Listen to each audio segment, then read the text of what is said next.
Good afternoon and welcome to the ARIX BioScience PLC investor presentation. Throughout this recorded presentation, investors will be in listen-only mode. Questions are encouraged and can be submitted at any time by the Q&A tab situated in the right-hand corner of your screen. Just simply type in your questions and press send. The company may not be in a position to answer every question it receives during the meeting itself.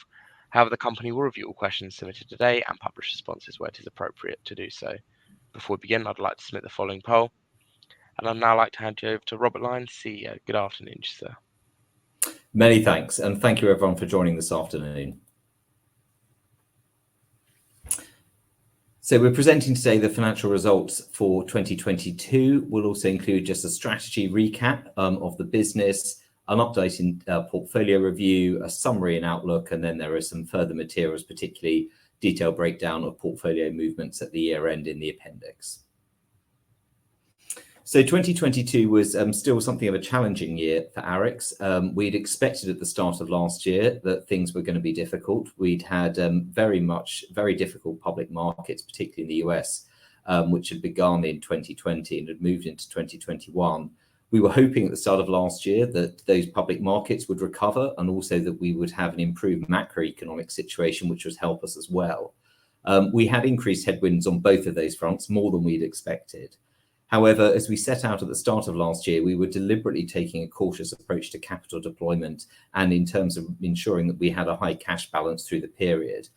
That continued as we saw these challenging markets develop and as we set a very high bar for future investments. Because of this, we retained a significant cash balance throughout the period. It ended at £123 million, only slightly down on the start of last year. This also was reflective of our cautious capital deployment into the portfolio. So we deployed only 11.1 million into existing core investments. Those were selected investments where we felt that they met the very hard bar we'd set. I'll be discussing later in the presentation the one new core portfolio company that we added in Soma and explaining how that fitted into the criteria that we were setting for new investments in that period. We also continued to look at realizations from the portfolio. As we had these challenging markets of our many listed companies within the portfolio, there were some where we took the difficult decision to realize entirely the positions and get out of those companies. Although they're still doing good work in terms of the clinical trials that they have underway, those are businesses where we don't wish to follow the story any further. By contrast, there are some public companies in the portfolio which we feel have been unfairly undervalued, and we've continued to support those companies, both through our interactions with the management teams and also in the case of Harpoon Therapeutics through further investment at the start of this year. In terms of the portfolio itself, there was 134 million raised by portfolio companies last year. That is down obviously substantially on the £750 million that was raised in 2021. Again, that is a reflection of the challenging public markets where funding opportunities have been much more limited last year. Of course, we're also really encouraged by the fact that so much was raised in 2021, and that ensures that many of our companies are well funded to continue their clinical trials. For us, that's crucial as we really don't want to see companies having to fundraise in distressed situations. It's much better for us that they have the capital to continue the work they're doing, to generate what we hope will be positive data, and then turn that into value creation, particularly we hope in due course when public markets recover and also M&A activity increases. During the year, we also had two very interesting examples of how companies are raising funds and going public in these times when IPOs are much harder to achieve. So one example of that is Disc Medicine. This is a private hematological company which we first invested in the fall of 2021. This company, within only 14 to 15 months, had managed to complete a reverse merger with Gemini Therapeutics, which was a cash shell. This brought the company onto NASDAQ, and this was a real validation of the strength of opportunity in Disc. Gemini was a very popular cash shell, and they had many potential targets they could have chosen. And by choosing Disc Medicine, it validated what we thought was a very strong investment thesis behind that company and the potential for value creation. We've since seen that company trade very well since the merger was completed at the end of the year. For most of the start of this year, it's been up roughly 20%, and they've also had a very strong run in the last week or so, and they're now up circa 70% since the start of the year. On the other side of the equation, we were also part of a reverse merger where we had an interest in the cash shell. As some may remember, last year we had the disappointing news that there were clinical failures at Imara. As I say, that is very disappointing news for us, but we have to be realistic. That is something that does happen in drug development. It is a high-risk business model, and that is why we have a portfolio approach, and it is also why we see really spectacular returns when it works well. So in the case of Imara, unfortunately, their clinical programs were not successful. What was important there was that there was a strong management team that instantly took corrective action to close down the programs, sell them for what they could, and they did manage to realize some value there, build up a cash pile, and position the business as a cash shell as a potential merger partner. They managed to make an arrangement with Enliven Therapeutics, which is now reversed into Imara, and that again has been trading well and is well received by the market. As part of that combination, as we'll see later on in the presentation, our percentage shareholding in Imara has reduced because there was a concurrent financing with Enliven as cash and assets were brought into the enlarged company. This has also had the benefit for us in terms of diluting us down whilst actually increasing the holding value of the investment that we had there, providing us with greater liquidity opportunities through this year. In terms of overall NAV performance, there was a decrease from 255 million to 226 million, and that has resulted in a drop in NAV per share to 175 pence at year end. This is primarily driven by some significant downward valuations in two existing core portfolio holdings. There was Pyxis Oncology, which fell by £10 million during the year. That is a company which was a legacy position for us, and we exited that entirely during the year. There was also the disappointment of an 11 million fall in the value of Harpoon. Now, that's a very significant drop, clearly, and that's a company that we've taken a very close look at as they've repositioned the business and looked to refocus their trial programs and also cut costs. That's a company where we still believe that there is the potential for an active drop and there is the potential for M&A and licensing activity. And that led us to consider a really interesting investment we made at the start of this year through a preference share investment structure, which I'll describe later on in the presentation. The other highlight we had during the year is to our public opportunities portfolio. Again, I'll go into further detail on this towards the end of the presentation. But the opportunities that we put together at the start of last year, when we could see that the public markets had really crashed in terms of valuations, but we weren't necessarily seeing the same reduction in valuation of the private investment opportunities which were coming into us. Our response to that was to be very cautious on new private investment, and you can see that by the fact that we only added the one company, Ensoma, during the year to the private portfolio. But at the same time, we used our skills and capital and expertise to start to invest in a liquid basket of opportunities on the NASDAQ, all in the US, of listed companies where we felt they were both undervalued, but also crucially actually had progress that they'd been making during the year that would lead to re-ratings of their stocks, absent from wider market movements. We've had a lot of volatility in these public valuations in the US over the year, and the XBI, which we feel is the best benchmark index to measure against, has been quite volatile during that period. But as we'll show later on, we have outperformed that benchmark, which we feel is encouraging in terms of validating the approach we've taken, but also sets us up well to generate value from this portfolio over this year. So we have here a breakdown of the NAV at year end. As I say, it's deliberately been cash heavy. This is a result of the high cash balances we've been carrying since we had significant realizations from prior exits in the portfolio.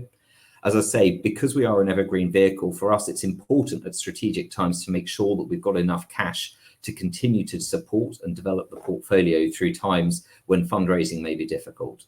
So we've maintained this high cash balance, which we are still likely to be cautious with over the coming months and the rest of this year until we see a real change in terms of greater M&A demand, but also the right valuations and entry points for us to deploy capital. In terms of the valuation approach we take for the rest of the NAV, 20% of it is in listed companies, which is mark to market. That does introduce volatility into our NAV, but particularly for the POP companies, for the public opportunities portfolio companies, these are liquid positions. And so we feel that mark to market is a very fair reflection of the valuation there and also gives a real-time update when we print our monthly NAVs. In terms of the private companies, those made up just under a quarter of the NAV at the year end. These are valuations. Our approach here is in line with the International Private Equity and Venture Capital Guidelines. What we take as a starting point here is we look at the last round price that either we paid or a bona fide third-party investor paid for equity. However, for us, that's only ever a starting point. What we then want to look at in accordance with the guidelines, and these are something that is verified through our audit process as well, is we look at whether progress has been made, either positive or negative, by that company. And then also we look as an overlay at whether there are public comps, so listed companies or other indications of value that people are paying at this in the sector, to give an idea as to whether we still feel that the valuation is justified. Having gone through that process at the year end, there were two adjustments we made where we departed from the cost basis that we hold all the other private investments at. The first one was in the case of 12 Bio. This was a company which was acquired through agreement within Soma. That's a business I mentioned earlier, which we added to the core portfolio. As part of that financing transaction, they also acquired 12 Bio. So because that was a transaction that was closed but not completed at year end, we took a very large part of the uplift that they paid, having acquired 12 Bio for circa 20% above our holding value. We felt that that was appropriate, and we felt that that was then validated by the completion of the acquisition in February, at which point the full value can be recorded in our books. However, there was also a write-down during the period of Stipe Therapeutics. This is a business which has been in something of a difficult space, particularly raising funds in this environment. We took a 50% write-down on our holding value of Stipe at the half year, and when we reassessed this at the year end, we felt that a further 25% write-down was appropriate, leaving us with 25% of the holding value from the start of the year.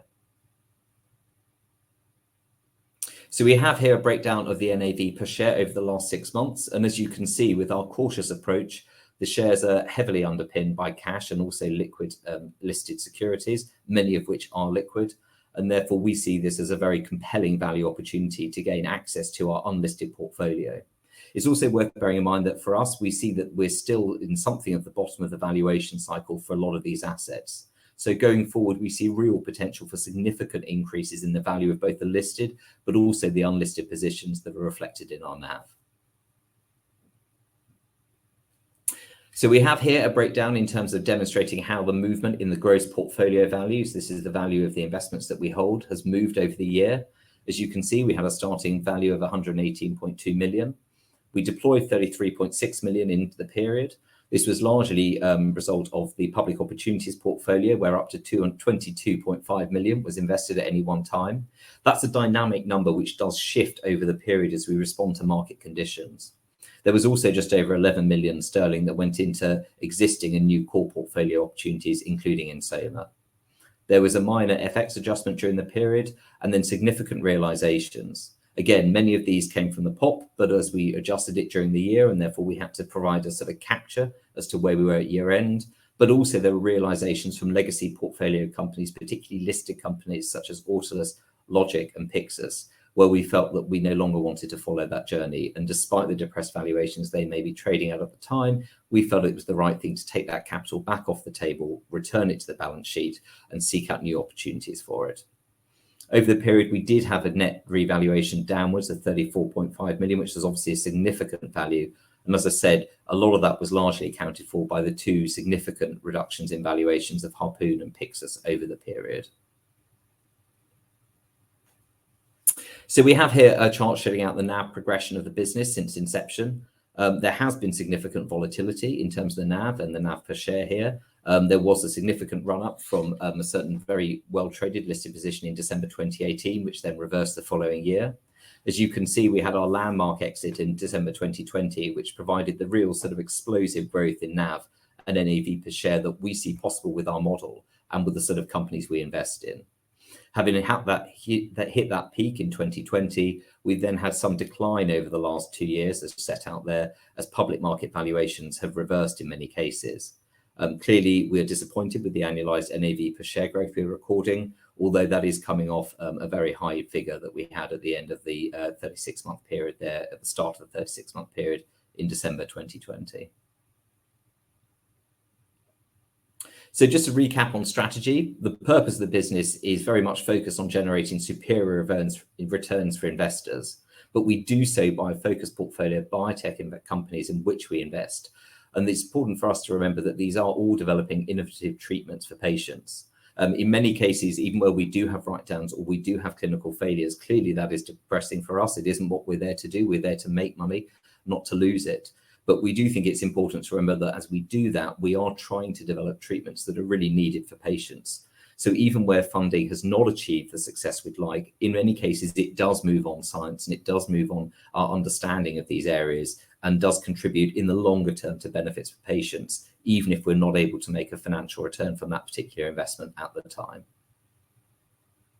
So in terms of our strategy, for those familiar with the story, this has been consistent. We still take a transatlantic approach. That's because we see Europe and the US as the key geographies where there's the strongest science, but also the strongest management teams and the strongest funding syndicates. And it really is that whole ecosystem that is important for us when we're screening for investment opportunities. In terms of the science we look at, we're agnostic in terms of modality and therapeutic area, but we do look for cutting edge science, so best in class or first in class treatments. These are high risk, but at the same time, we see them as having the highest reward.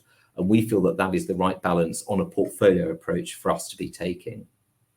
We're very much focused on companies that are moving into the clinic, so starting to put their treatments into patients in clinical trials, and those companies which are maybe preclinical, but in some way de-risked or validated, so that we can have some confidence that there's going to be near-term value inflection points that will provide us potentially with write-ups in our value, but more importantly, will provide the potential for IPOs when the IPO window is open, and also M&A exits, which really is our end goal for the companies we invest in.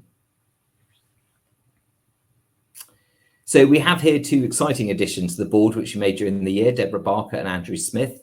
Both of them are really great examples of how we look for talent when we're adding to our board. It's very important in terms of a governance function, the non-executive directors that we have. I mean, that is first and foremost what they're there for. But we also have the opportunity to add real expertise in terms of the industry sector with the people that we work with. So I've been delighted to welcome them both to the board this last year.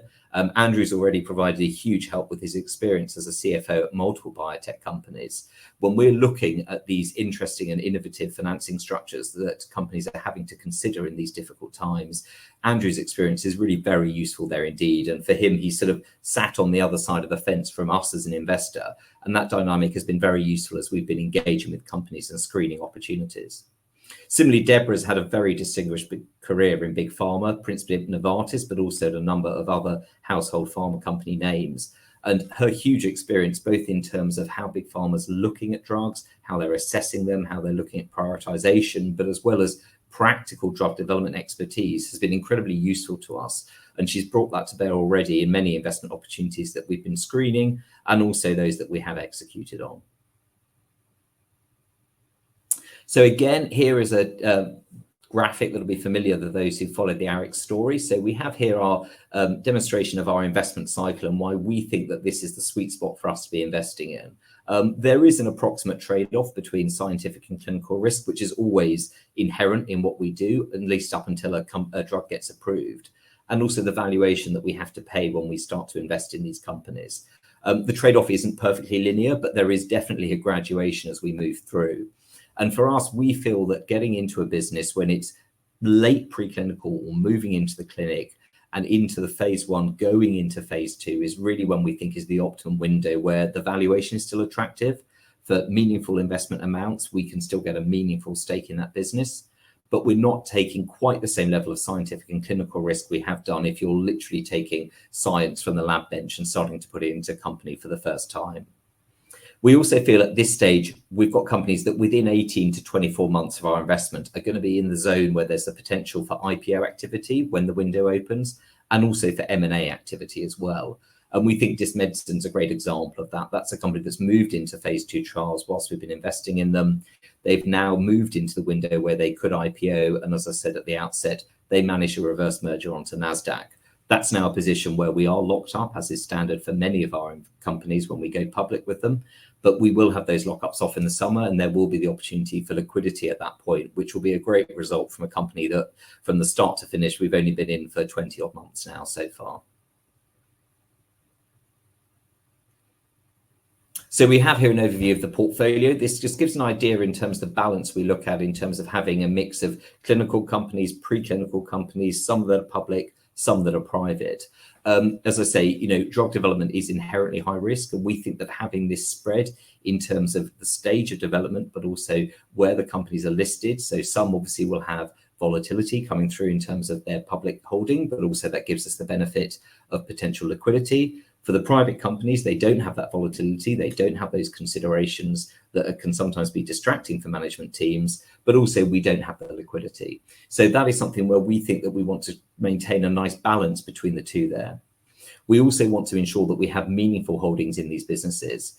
We don't want to be too focused in any one part of the portfolio to any one company, but at the same time, we want to make sure that the amounts invested in these businesses are meaningful enough that when they have good results, which is what we hope for all of them, the return will be meaningful to our NAV and NAV per share.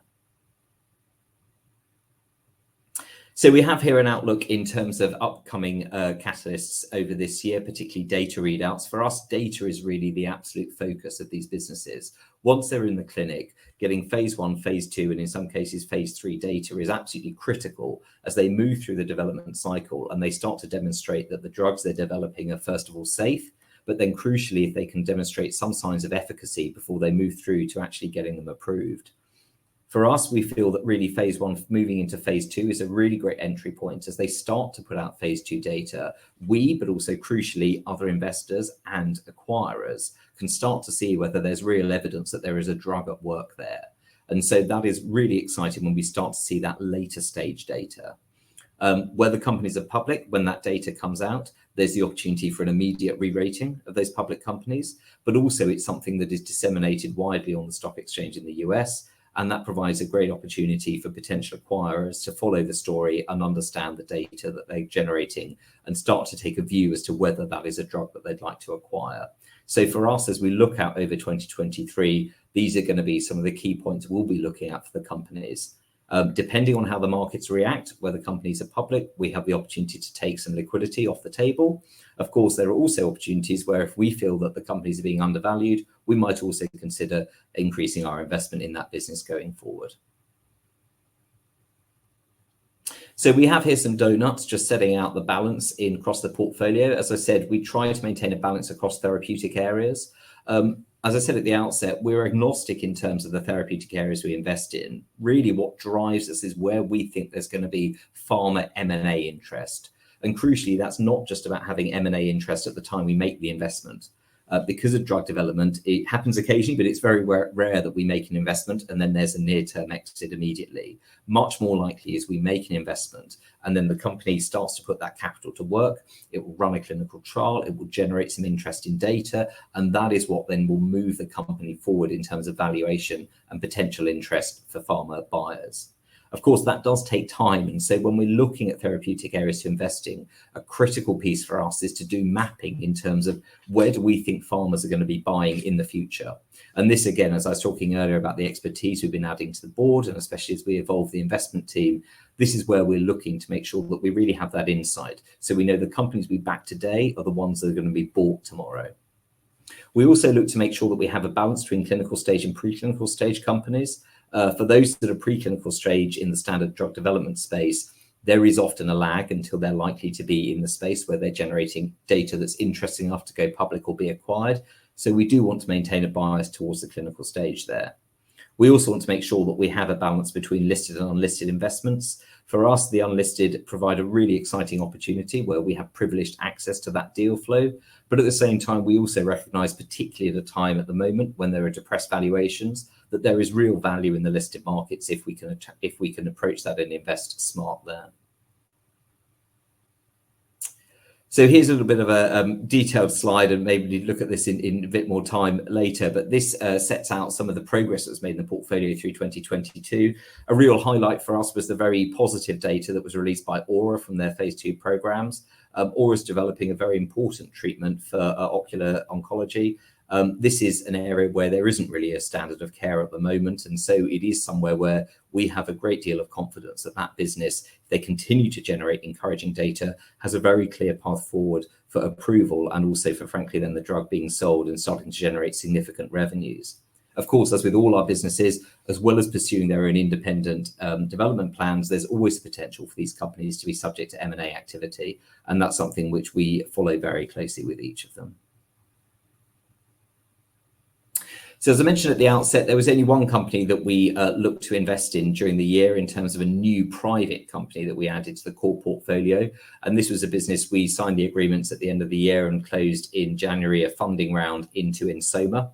So this was a $9 million investment, and it was a very interesting opportunity. It came to us originally because the company was actually looking at acquiring 12 Bio, which was an existing core portfolio company of ours. They were looking at 12 Bio because they were very interested in the gene editing technology they had, which was going to be added into the Ensoma platform, where they had a broader platform of delivering gene editing drugs and medicines through this program. When they first came to us, we engaged about the acquisition potential for 12 Bio, and that was something we understood. It was going to be an all-share transaction, and that was something we were supportive of. But it also opened up the opportunity for us to invest in Ensoma directly. We very much looked at those as two separate transactions. For us, the acquisition of 12 Bio was great, but we really wanted to make sure that also we were looking at the investment proposition standalone in Ensoma, notwithstanding the fact that there was an acquisition going on as well. And for us, the standalone investment case for Ensoma was very strong. It's a very exciting platform that they've put together there. We see it as de-risked in multiple ways, and we think that this really is going to be a very exciting company going forward. It's backed by a very strong syndicate. 5AM and other very strong existing private VCs were already in the business. And as part of the funding, they attracted more cash from the Gates Foundation and also the Qatari Investment Authority. Obviously, both of those are very highly rated investors with very deep pockets and are going to be able to support this business well going forward. The other strategy and action point we'd like to highlight is Disc Medicine. I've spoken around this already, but again, just to recap, this is a business that we only invested in September 2021. It's already made great progress moving the programs through clinical development. They've got 2 phase 2 readouts coming this year and have managed to complete the merger with which they closed earlier this year with Gemini in December at the end of the year. This has now meant that they're now a public company. They're very well funded. Their funding was even added to at the start of this year through investment that was led by Bain Capital. That provided $62.5 million into the business. 50 million of that came from Bain. And that's now given this business strong runway through into 2025.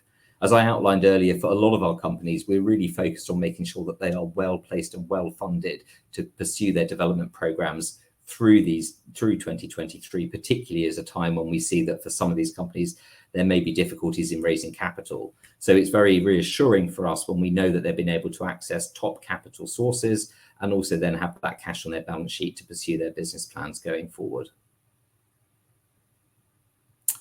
As I outlined again at the start, we were encouraged by the performance of the public opportunities portfolio. This was a new strategy for us that we put in place at the start of last year. It was a situation where we felt that there was undervalue in some of these public companies, both on an individual basis, but also more broadly in terms of the sector. As we saw interest rates rise, particularly through the year, we saw a continued risk-off mentality, and we think that is continuing.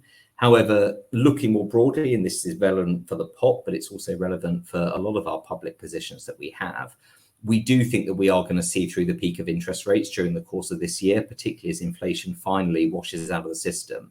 And as we can start to see the peak and the potential even for rates to come down towards the end of the year, we think that will generate a shift again into more of a risk-on mentality amongst investors. And we will see cash inflows back into the biotech stocks in the US, which underpin the valuation of the XBI, but also have the potential to impact the valuation of the public holdings that we have.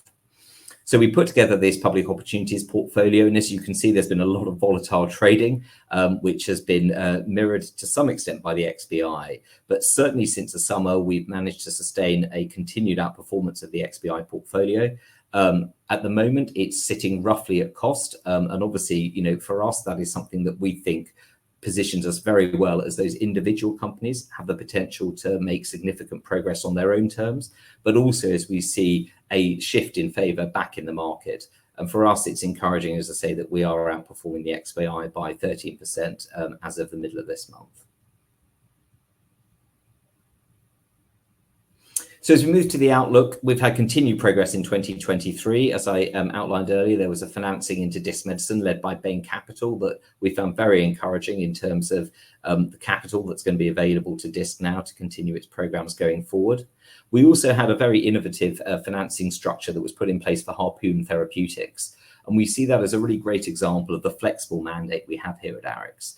So as I said, as well as being flexible in terms of our scientific areas where we invest and the modalities of the technologies that the companies are using, we're also very careful to be open-minded around whether we're making public or private investments, depending on where we see the potential for value. And even within those public and private investments, what we've started to take a look at, particularly as we've had a more challenging funding environment and the public companies, is whether there are innovative structures that we can put in place to help the companies move forward, but also to capture value for us as an investor. And Harpoon's a great example of that. This is a business we've known for a long time. They suffered a very significant fall in valuation during 2022. Nonetheless, we do believe that there is value in the programs that they are moving forward, and we and other insider investors wanted to continue to support those programs. Previously, Harpoon has always fundraised through straight equity investments, and when valuations are strong, that is very straightforward. At a time when the valuations we thought were not reflecting the potential within Harpoon, we didn't want to lead a very dilutive financing of that company. So instead, what we did is put together a structure of preference shares, redeemable preference shares, where we put an investment in. We did $3.5 million out of the 25 million total. And that money has gone into these preference shares, which sit at the top of the equity stack. So that gives us some downside in the event that Harpoon doesn't perform as we'd hope. But also it gives us actually a preferred pre-structured return in the event that Harpoon is sold or in the event that they license one of their programs. And so for us, we can see a clear path if they are successful and if there is licensing income to a pre-agreed return, which will be a potential multiple of the amount of money we've invested there. As well as that potential multiple on the preference share return, we also have the potential, of course, for creating value from the existing equity position, which we still hold. And also we were issued with warrants as part of that transaction, which provide a further potential for value creation. So for us, that was a great example of how we've had to think creatively about how we fund some of these companies in this challenging time, ensuring, first of all, that they can continue the work they're doing and provide the potential for us to get value through our existing equity exposure, but also that we can then get a fair return for the risk we're taking in this structure going forward. So as we continue to look out of the rest of this year, we're going to continue to be selective and cautious in terms of capital deployment. For us, we found that actually over the last year, it served us very well to continue to maintain significant cash balances. And as an evergreen fund that is looking to invest across the cycle of these businesses, it's important that we have that visibility to be able to support these companies. We will still look to continue to develop the portfolio, but it will all be about making sure that there are companies that meet the high bar that we're setting, and only then will we look to deploy capital. More broadly, as I explained a little earlier, we're starting, we think, to see a turn in terms of the macro environment over the course of this year, but of course, events will determine how that plays out. But also what we have started to see, very particularly in the biotech space, is M&A activities starting to come back. There's been quite a few very big blockbuster transactions. Horizon, for instance, was very significant, also Seagen at the start of this year. But also what encourages us is recent acquisitions such as GSK's purchase of Belus Health for $2 billion. That was the purchase of a clinical stage phase 2 company for $2 billion, which is exactly the type of transaction that's going to drive value in our portfolio. Historically, before the markets really collapsed in value a couple of years ago, there was a lot more M&A activity in the sort of $750 million to $3 billion space of clinical stage companies with phase 2 data. As you can see from the portfolio descriptions we have, that's exactly where we're positioning the companies that we invest in. And so for us, starting to see that kind of M&A activity return, that is what is really exciting in terms of driving value and driving the potential for cash returns back to the balance sheet. And for us, fundamentally, we see that on a broad scale, big pharma still have very large cash balances despite the significant transactions that have announced. And they also do have a need to restore their pipelines and continue to make sure that they have the potential for new drugs moving through development. So we don't see that that fundamental driver has changed. We think that M&A activity will come back, and we're monitoring closely to see as deals get announced where pharma are investing and how they're starting to deploy their cash balances and what that might mean for potential value creation in our portfolio. So summarizing here, we have our rolling 36-month goals. The absolute key for us is double-digit NAV per share growth. That is the way that we can deliver value for the investors who bought our shares. We have subsidiary goals of additional IPOs and exits. That is something that we have currently met on the rolling 36-month period up to the year end. But of course, for us, those are really only subsidiary goals. What matters is the double-digit NAV per share growth. As I outlined at the start, that has been clearly disappointing on a rolling 36-month basis to the year end 2022, albeit it was coming off a very strong peak that we'd had at the start of that period. We're well positioned as an evergreen business with the cash that we have. It's crucial that we focus on having a lean cost base and keeping our net costs as far below 2% of NAV as we can. We're very aware that we have to make up any costs that we spend in terms of NAV growth to ensure that we deliver value for shareholders. So that is something that we watch very carefully. And we continue to make sure that we have a diversified portfolio so that it can weather some of the ups and downs of the markets and deliver value over the medium to long term. So thank you for your attention there. I hope that's been helpful. We'll now move through to the Q&A. Robert, thank you very much for your presentation. Ladies and gentlemen, please do continue to submit your questions just by using the Q&A tab, which is situated on the top right-hand corner of your screen. But just while Robert takes a few moments to review those questions that have been submitted today, I'd like to remind you that a recording of this presentation, along with a copy of the slides and the published Q&A, can be accessed via your investor dashboard. Robert, as you can see, we've received a number of questions throughout today's presentation, and if I could just ask you to read out those questions and give responses where it is appropriate to do so, then I'll pick up from you at the end. Certainly. Well, look, we'll work through the questions that have been submitted. There were some submitted before time. So if we'll start with those. First question was, have you considered getting involved in listed companies like Destiny Pharma? Company looks promising with good tech, I believe works, but could need funding assistance to avoid further dilution. Currently, the cash and previous investments aren't doing us any favors. So Destiny Pharma is an interesting opportunity. Deborah Barker, who's joined the board, is a director there. And so that is a company that we have some insight into. And certainly, you know, they've got a lot of potential as a business there. To date, we have taken the view that we really want to focus in terms of our public investments on companies that are listed on NASDAQ. For us, that is the market where we see the greatest liquidity, we see the greatest analyst coverage, and the greatest support for the businesses. A frustration we have even with companies that are listed on NASDAQ is where they have delivered what they said they would do. They've produced strong data in their trials, they're moving them forward, there hasn't been a change in the competitive environment, and yet they aren't getting the value recognition. And for us, for example, we see Aura as an example of that. Of course, there are other companies such as Disc Medicine that are very exciting and are getting re-rated and are getting a strong following on the NASDAQ in terms of, and that's reflected in the share price that they have. So for us, when we look at the public opportunities, as well as the individual potential of the company, for us, it's important to think, even if those companies deliver on what they're doing, which is not easy, it is difficult what they're doing, we don't then want to have this added risk of not only do we have the clinical scientific of what they're doing, we then have a sort of value translation risk that because of the exchange they're listed on or because of the current public market attitude, they may not get the recognition that's deserved. And so for us, NASDAQ is where we focus to date. We do continue to look at opportunities elsewhere, but we do see, even though there are difficulties on NASDAQ, that is really where we see the greatest confidence that companies will get re-rated and they will be rewarded if they perform well. The next pre-submitted question was a question on cash. So while waiting for suitable bioscience opportunities to arise, why is ARIX not investing its cash balances in fixed term deposits with safe banks to earn 4 to 5% interest? 1 year fixed term deposit with Lloyds, Barclays, Standard Chartered, JP Morgan, etc. returns nearly 5%. Surely at least half the cash could be invested for a year. If not, safe money market funds, which allow access to cash within 24 hours, are paying 3 to 4% interest. Why not make easy money, which should cover annual running costs? So this is a very good question, and this is something we've actively developed and did respond to during the year just gone.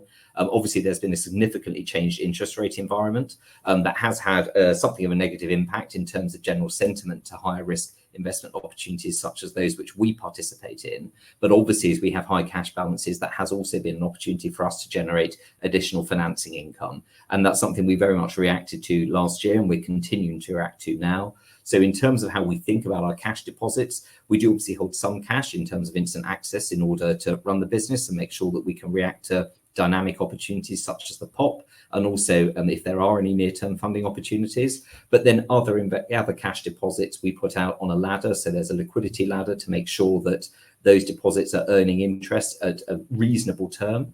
And even beyond that, we are actually looking at and have recently purchased at the start of this year some US treasuries. We see our capital deployment as always likely to be in dollars. So we're relatively comfortable putting long-term money out on dollar accounts. And we saw US treasuries as yielding very attractive returns. And with short maturities, we could have a high degree of confidence that actually that would match up with our capital deployment horizon. And so for us, that is something we take very seriously. And as indicated in the question, it is something where it does help offset our running costs. And we expect that to be reflected, particularly over the course of this year, depending, of course, on where interest rates go. Per info supplied, NAV is £1.71 a share basis, 129 million shares, market cap 132 million, NAV 221 million. If you consider listed shares, 49 million cash, 108 million, and other 3.1 million are correctly valued, that means a value that the unlisted securities must be 21.8 million negative. Why? Doing the calculation suggests better communication. This issue should be addressed. I find the reporting a little bit bitty without a better analysis of the overall portfolio. Please discuss on the call. So, but very happy to discuss this on the call. Obviously, we are frustrated at the discount that we see in the share price. We have full confidence in the value of the NAV, but we have seen a number of private equity vehicles, not only ARIX, have significant deratings in terms of the discount that's applied.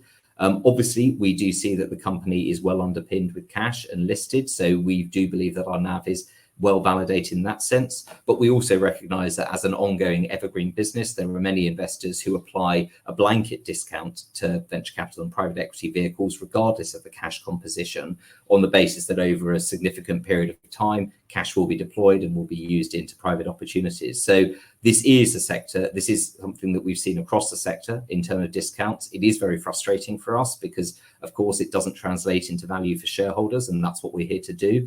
So we're always looking to improve communication and help to explain the story, explain where we see value.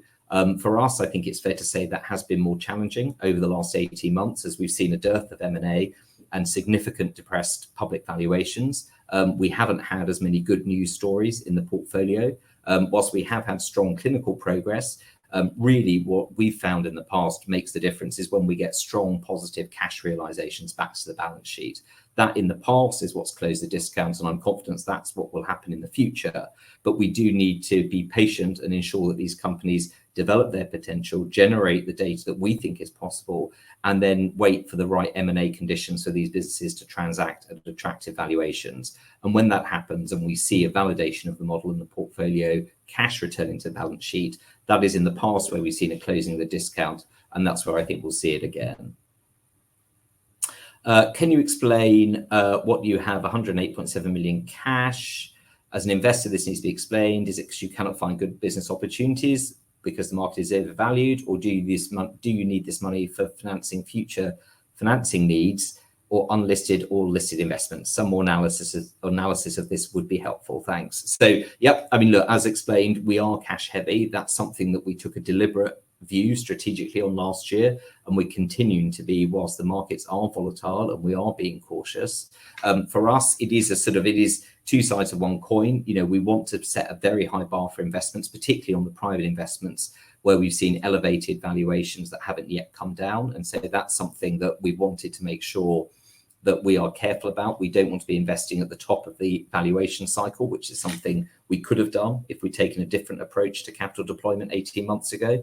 At the same time, as an ongoing evergreen vehicle, we're conscious that we do need that cash in order to sustain the business model over the medium to long term. And so we are careful with that. We do look at how we can generate the greatest returns in terms of cash management, as I talked about earlier, but we see that cash balance as integral to the ongoing business model, particularly at the moment with the valuations that we're seeing. Next question is, now you've sorted out all the corporate governance issues, are there any plans to move to a premium listing from the current standard listing in the next year? Certainly the move to a premium listing is something that we do keep under review. We're conscious that it can make a difference in terms of encouraging confidence from shareholders in terms of the strength of governance and reporting obligations that come with a standard listing. Obviously, there are some liquidity concerns that we need to make sure that we are addressing as well, but this is something which we keep under review, and certainly if there is a decision made to move to a premium listing, we will make an announcement to the market so that all the shareholders are aware. Can you tell us more about Mark Chin's departure? Why now? Implications to the portfolio and approach? Does it echo a turnaround mentality? So obviously, as we announced today, Mark has left the business. This is something that is partly on good terms. It's a mutual agreement we've had with Mark. I've worked with him now he's been with the business for 6 years, and I've worked with him on and off for 5 years now. So it was the right time, I think, for him to move forward. And certainly having built a great US portfolio, we're conscious as we look at portfolio balance that we want to make sure we're focusing as well on opportunities in Europe.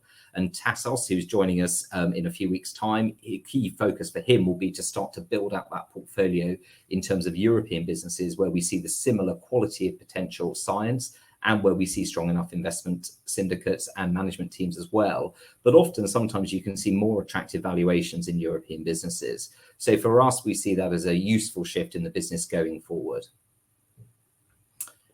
Targeting a cost run rate within 2% of net asset value under normal market conditions. What's normal market conditions? Give a little detail on other expenses of 2.6. So yes, looking at terms of the cost run rate of 2% normal market conditions, obviously we put in that qualifier when we were considering how best we communicate our cost-based target, because we have at times significant exposure to volatility in public markets. What we've not wanted to have is a situation where we're going to have a real hit in terms of having to make cuts to staffing or cuts to our capabilities, simply because there's been what we may believe is a temporary decrease in terms of the public value that has hit the NAV. So that is something where we do look at a 2% target. And as I say, we're very conscious that 2% means that we have to generate at least that just to keep the costs covered and make sure that we're not decreasing the NAV over the period before we start generating any positive returns. But at the same time, we haven't wanted to commit to a totally fixed percentage, which sees us cutting costs and having to damage our capabilities if we think there's been a temporary dip in valuations that we think will recover over time. Given benefits of portfolio effect, should you move up risk profile to more bombed out and shunned earlier stage companies? Given UK general market valuations low relative to the US, should you consider more UK life science businesses looking for combo value and perhaps a capital market cycle tailwind that is less US centric going forward? It's a good question. I think it feeds into some of the considerations that I discussed at the outset, where, you know, from our view, we do see even lower values in the London market and some other European exchanges. But for us, the concern is always, will we see a recovery in those valuations in the same way that we will in the US? And that is something where we still have some hesitancy. We still see that there just isn't the depth of analyst coverage in the European exchanges, even in London. And we don't see the same depth of investors' interest in the sector as well. And so our concern is, even though there is significant value there and we see companies that are doing the right things, the concern is always, will that be rewarded in a way that will make money for us? And at the moment, that has been the big hesitancy we've had before we invest in those markets. We've had another question, which is, where is the cash in hand kept? Does it earn interest? I think we've already addressed that. Do you look at likely demand, affordability, and margins of a successful outcome? So yes, absolutely. When we're looking at our investments, the starting thesis when we ever look at a company is, what is the indication? What's the disease that they're targeting? How is the drug going to work? And what's the potential revenue that that drug could generate? Because when pharma comes and buys these programs before approval, what they're looking at is what peak sales for the drug are going to generate. And so you then have the valuation driven off a multiple of peak sales.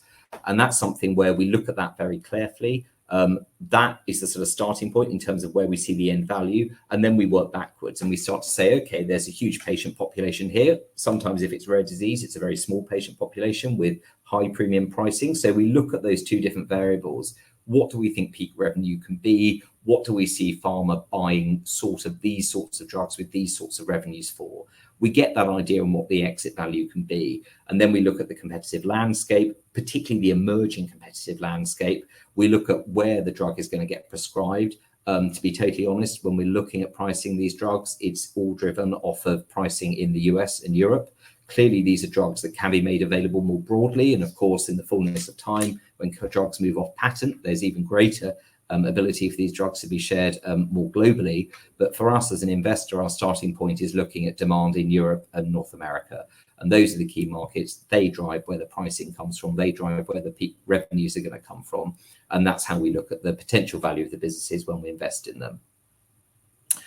You talked about new non-execs. There's been a lot of turnover in recent years in the investment management team. Can you please comment on this? So yes, there has been a lot of turnover in terms of the management team, investment team, also the non-execs. The business has had a little bit of a convoluted history. There's been different strategies that have been overlaid onto the fundamental structure of the business since the start. But that fundamental structure has really retained the same, which is investing in these biotech opportunities, exciting life science opportunities, and generating returns on an evergreen basis. That has retained consistency throughout. And as I said during the presentation, this is a long-term investment vehicle. So one does need to have that long-term time horizon as we move forward. We obviously had some shareholder engagement a couple of years ago, and that resulted in significant change on the board. We have continued to evolve the board since then, and I'm delighted that Deborah and Andrew have come to join us, and that's been a real strengthening both of the board in a governance structure, but also in terms of capabilities we have as an investment vehicle. So I see that as only positive going forward. And also in terms of the investment team, we again are further evolving that, as I discussed, and that I think will provide us with new capabilities, particularly as we look to invest in the European market, private market. Do you think that any of the private holdings you may have to undertake write-down financing? Do you think that any of the private holdings may have to undertake down round financings this year, and thus you may have to accept a write-down on the current carrying values? So this isn't something that we foresee for any of the companies, other than there is the potential for Stipe. As I said, that is a business which is in need of funding, and that is in a difficult market to raise funds at the moment. And over the course of the year, there's been an adjustment down of 75%. And so that is something where we have taken that decision. We think that reflects the fair value of the business, but of course we continue to engage with that company to see how it can be best supported going forward. Elsewhere in the portfolio, as I say, it is well funded, so we don't see the need for significant fundraisings in the private portfolio over the course of this year. That for us is very important at a stage when fundraising has become more challenging. It's important these businesses can move through that phase. But nonetheless, when we're looking at the valuations we're holding, we also make sure that we do have a disciplined approach to looking at the public comps and saying, okay, even if we think that this is where it's still valued at in terms of the valuation privately, what does it look like in the public setting? And for instance, in the case of Artios, that is our largest private holding. It accounts for roughly half the private valuations. And there's a very close comparator in a company called Repair Therapeutics, which is currently trading at a significant premium actually to where we hold our post-money valuation of Artios. So as well as our own view on the progress of that business, we do also sense check against the nearest public comparator to make sure that it's something that we still think is valuable and the fair value that we're holding. There's another one. How would you define successful exits? Any specific IRR in mind? Look, I think we've always tried to make it clear we want the exits to be successful, because it's not a case if we're exiting these businesses, and we have done this in the past where there's been an exit, a sell down, for example, and we've lost money overall, and that does happen in a portfolio approach. We don't consider that obviously a successful exit. In terms of the IRR we're targeting, for us, it depends upon the potential value in the opportunities. As I say, really what we look at originally is what is the potential exit value for this business when we're investing. And when we're going in, we're really looking for a minimum of a 3 to 5 times return potential from day one. The exit timing for these businesses is very tricky. The reality with the kind of companies we invest in is that they're bought, not sold. And so that is something where we cannot control that timing. If they go public, then there are liquidity opportunities. But whilst they remain private, we can't control the timing of those exits. We can package them as well as we can, and we can try and make connections to Big Pharma, but they will be bought when they're bought. And so for us, the time differential in terms of the IRR is difficult for us to target at the outset, but what we can target is a money multiple. And then also, of course, what we look to target overall is then the double-digit NAV per share growth that we see as the guiding target for the business. Robert, thank you very much for addressing all those questions from investors. And of course, the company will review all the questions submitted today and will publish those responses on the Investor Meet Company platform. But just before redirecting investors to provide you with their feedback, which I know is particularly important to yourself and the company, Robert, could I just ask you for a few closing comments? Certainly. Well, look, I appreciate everybody's engagement, and it's very helpful to have the questions. For us, it's really important that we engage directly with shareholders, and certainly I found Investor Meet Company to be a really great platform to engage directly, particularly with retail investors. Since ARIX's inception, the business model has always, we've felt, made a lot of sense for those wealth managers and retail investors who were looking to get diversified exposure to biotech investments. It is a volatile industry, and we've seen that with our own returns. But also what we have seen historically is a potential for really very significant positive returns when it works well. We're currently going through a difficult environment, both in terms of our own sector and also slightly more broadly in terms of risky equity investments. But for us, we think the long-term fundamentals are there for the potential for real significant value creation. And that's what we focus on as we move forward. Robert, thank you once again for being so generous with your time and updating investors today. Could I please ask investors not to close the session, as you'll now be automatically redirected to provide your feedback in order that the management team can better understand your views and expectations. This will only take a few moments to complete, but I'm sure will be greatly valued by the company. On behalf of the management team of ARIX Bioscience PLC, we'd like to thank you for attending today's presentation, and good afternoon to you all.